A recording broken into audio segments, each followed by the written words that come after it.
You hosted BET Comic View and Def Comedy Jam, Yeah. two of the biggest venues that launched some of the biggest comedic careers. What's your take on those platforms and how they helped launch some people's careers? Because a lot of big names came through. I remember watching Martin Lawrence Uh, on Def Comedy Jam numerous times. The great late Bernie Mac was on there. I mean, Chris yeah. Tucker. I mean, what's your take on those platforms?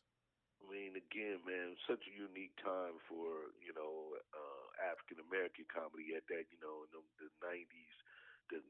Those shows were just popping off, and of course, Def Comedy Jam, with HBO being, the Netflix of their time, like it Right. was the go-to spot. Like everybody had to be on. You had to watch it, and the show was just edgy, and it allowed us to be who we were. We didn't have to fix because comedy before then was one where we mainly owned our craft and our talents in white comedy clubs, and so that's all it was. And then once we had this kind of this brand of comedy that was all about being culturally real, it just blew up, and that's when I think you saw the magic of so many talented people be able to appear on the scene, and people were able to be authentically themselves and Right. write jokes like that.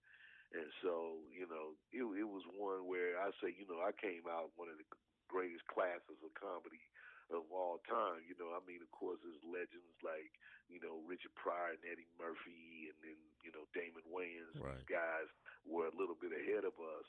But, from that Def Comedy Jam era, like you said, it was me and Martin and Jamie Foxx and Steve Harvey and Bernie Right. and Chris Tucker, and you could just start firing them off